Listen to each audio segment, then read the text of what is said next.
नमस्कार, आदाब, जय भीम, जोहार। मेरा नाम है विशाल आज़ाद। आप देख रहे हैं न्यू मिशन टीवी। साथियों, अभी हम फिलहाल हैं उत्तर प्रदेश के महाराजगंज जिले में। हमारे साथ हैं आज़ाद समाज पार्टी कांसीराम के जिलाध्यक्ष अखिलेश आज़ाद जी। साथियों, आज़ाद समाज पार्टी के राष्ट्रीय अध्यक्ष चंद्रशेखर आज़ाद लगातार संघर्ष और मेहनत करते नजर आ रहे हैं इस उत्तर प्रदेश में। और साथियों, 2027 विधानसभा चुनाव की तैयारियां काफ़ी ज़ोरों शोरों से चल रही है। इसी बीच चंद्रशेखर आज़ाद का एक बहुत ही बड़ा ऐलान, सत्ता परिवर्तन यात्रा का ऐलान हो चुका है। और साथियों, जितने भी आज़ाद समाज पार्टी भीम आर्मी के कार्यकर्ता हैं, सभी लोग इस सत्ता परिवर्तन यात्रा में जुड़ चुके हैं और 4 तारीख से लगातार जिला बाई जिला सत्ता परिवर्तन यात्रा करने की तैयारियां में हैं। आज हमारे साथ हैं अखिलेश आज़ाद जी। हम इनसे सत्ता परिवर्तन यात्रा को लेकर के तमाम बातचीत करेंगे और आप लोगों को बताने की कोशिश करेंगे। सबसे पहले अखिलेश जी, मेरे चैनल पर आपका बहुत बहुत स्वागत है। आपके सभी यूट्यूब के दर्शकों को और फेसबुक के जितने सब्सक्राइबर दर्शकों को बहुत बहुत धन्यवाद, और आप जैसे मीडिया भाइयों को भी जय भीम, दिल से सलाम, नीला सलाम। चंद्रशेखर आज़ाद लगातार प्रदेश में, देश में संघर्ष करते नजर आ रहे हैं। देखने को ये मिल रहा है कि जहां कोई नेता नहीं पहुंच रहा है, वहां सबसे पहले वो पहुंच रहे हैं। सोशल मीडिया पे तमाम उनके वीडियो वायरल होते रहे हैं। अभी जो उन्होंने ऐलान किया सत्ता परिवर्तन यात्रा, ये सत्ता परिवर्तन यात्रा की क्या ज़रूरत है और इसकी क्यों आवश्यकता पड़ी? जिस तरह माननीय कांसीराम साहब ने जब बहुजन समाज पार्टी का बनाया था, तो उन्होंने साइकिल चला चला के पार्टी को गांव-गांव, डोर-डोर तक पहुँचाए थे। उन्हीं की नीति पे भाई चंद्रशेखर आज़ाद ही सत्ता परिवर्तन यात्रा 4 जून से बिजनौर से शुरू होगी, जो पूरे 403 विधानसभा में पूरे गांव टू गांव गाड़ी कैंपेन के माध्यम से और पार्टी का प्रचार प्रसार के साथ साथ लोगों की जो भी दिक्कतें समस्याएं हो रही हैं, तमाम जगह थाने मुकदमे नहीं लिखे जाते हैं, तमाम बहनों के ऊपर शोषण हो जाता है, तमाम तरह के परीक्षाएं फेल की जाती हैं, तो कहीं ना कहीं सरकार विफल है। तो अपनी सरकार बनाने के लिए चंद्रशेखर भाई इस कड़ाके के धूप में 4 तारीख से डोर टू डोर लोगों के साथ और उनके जितने भी कमेटी के लोग हैं, सबके लोग अपने क्षेत्र में लोग निकलेंगे। इस सत्ता परिवर्तन यात्रा से इस प्रदेश में क्या परिवर्तन होने वाला है, क्या बदलाव होने वाला है?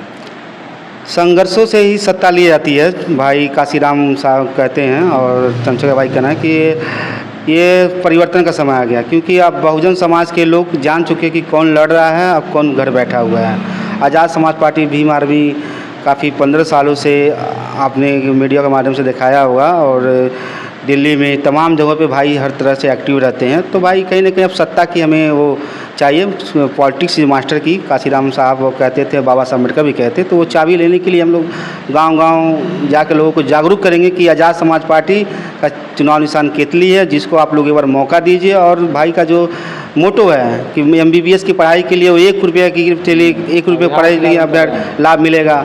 ग्रामीण में जो सड़कें की रोज़गार है उस पर काम करेंगे। हमारे जो युवा छात्र हैं, नौकरियां नहीं मिले, डर जो लोग पलायन कर रहे हैं, वो सब रोकने के लिए सत्ता हमारे हाथ में होनी चाहिए। इसके लिए भाई संघर्ष के लिए। अच्छा, देखा जा रहा है बीजेपी हो, कांग्रेस हो, समाजवादी पार्टी हो या बसपा हो, सब लोग कहीं ना कहीं अपने पार्टी को मजबूत करने के लिए क्षेत्र में चल रहे हैं, मेहनत कर रहे हैं।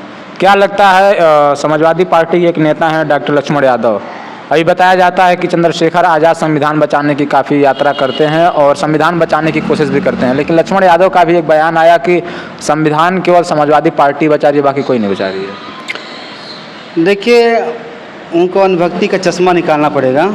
वो अनुभक्त का जो चश्मा लगाए हैं वो भी एक प्रकार के अनुभक्त हैं हुए। लेकिन अम्बेडकरवादी बात तो वो भी करते हैं बहुजन के लिए। बाबा साहब की बात जो इस भारत में नहीं करेगा, उनकी मतलब जो सत्ता है समझिए ठप हो जाएगी, रुक जाएगी।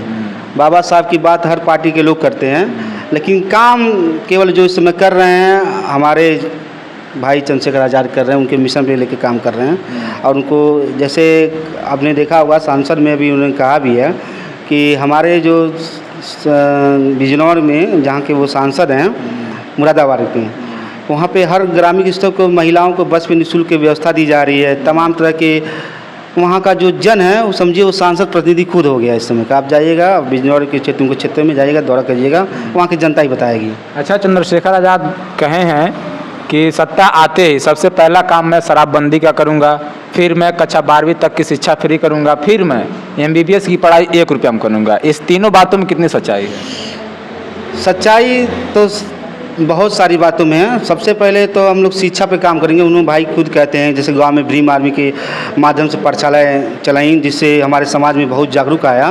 तो पहले शिक्षा, स्वास्थ्य, रोजगार और न्याय, इसी के लिए भाई चंद्रशेखर आज़ाद संघर्ष कर रहे हैं। और यही चीज़, चारों जो चीज़ बहुत ज़रूरी है बहुजन समाज के लिए, कि हमें शिक्षा, स्वास्थ्य, रोजगार और अधिकार बढ़िया से मिल जाए, भारतीय संविधान पूर्ण रूप से लागू हो जाए और हमें कुछ नहीं चाहिए। अच्छा, चंद्रशेखर आज़ाद का हाल फिलहाल एक बयान आया है गठबंधन को लेकर के। तमाम लोग, नेता सवाल भी पैदा कर रहे हैं कि क्या चंद्रशेखर आज़ाद किसी पार्टी से गठबंधन कर सकते हैं। फिर चंद्रशेखर आज़ाद ने जवाब दिए हैं कि हमने अपने दरवाज़ों को खोल दिया है, जिसको आना है वो आ सकता है। क्या ऐसा हो सकता है चंद्रशेखर आज़ाद 2027 में किसी से गठबंधन कर सकते हैं?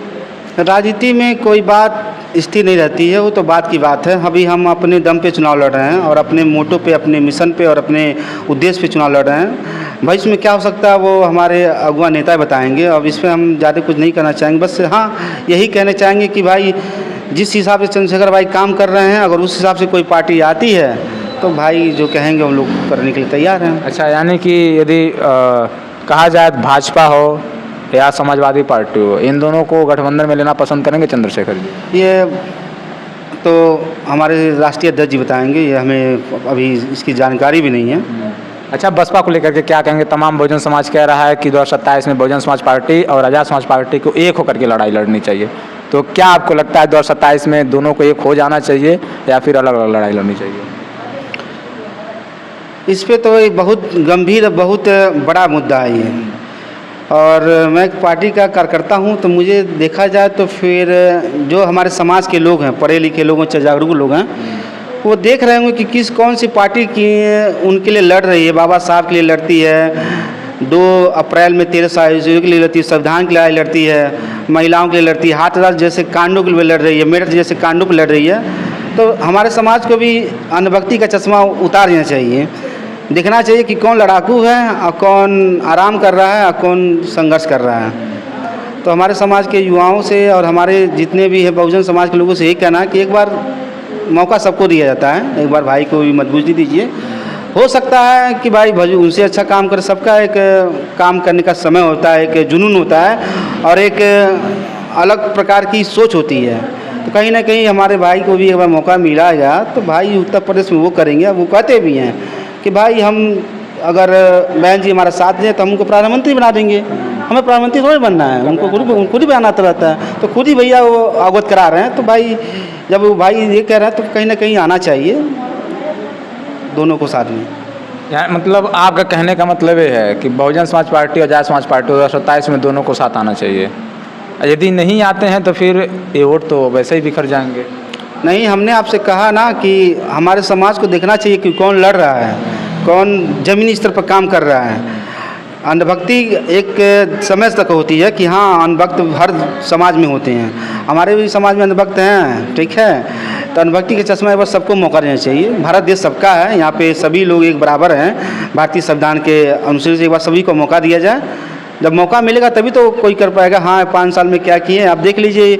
यहाँ की जो सरकार है, प्रेजेंट टाइम की सरकार कही थी कि हम बहुत कुछ ला देंगे, लेकिन सब आज कह रही है कि तेल मत खरीदिए, सरसों का तेल मत खरीदिए, हवाई जहाज से मतलब गाड़ी से न चलिए, और अपने साहब घूम रहे हैं, विदेशों का दौरा कर रहे हैं। आम जनता को कह रहे हैं कि ये मत कीजिए, वो मत कीजिए, और अपने खुद कर रहे हैं। जब नेता ने क्या मतलब होता अगुआ, जब नेता ही अपना कहे से मुद्दा से भटकेगा तो जनता तो भटकेगी ना। जनता तो सवाल करेगी। भाई हम लोग तो लोकतंत्र में हैं, लोकतंत्र में काम होता है सवाल करने का।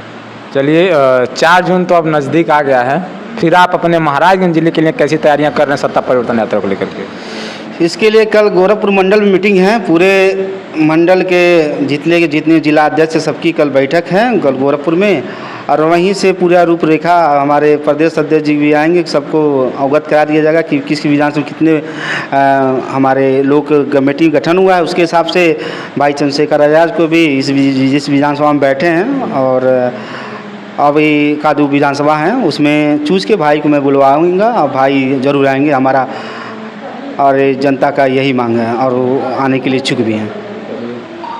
साथियों, हमारे साथ रहे महाराजगंज जिला से आज़ाद समाज पार्टी कांसीराम के जिला अध्यक्ष अखिलेश आज़ाद जी, जिनसे तमाम चर्चा हुई है। आप लोग कमेंट करके अपनी प्रतिक्रिया ज़रूर बताइएगा, और सत्ता परिवर्तन यात्रा को लेकर के भी कमेंट जरूर कीजिएगा कि चंद्रशेखर आज़ाद की मेहनत और संघर्ष को देख करके आप लोगों को क्या लग रहा है।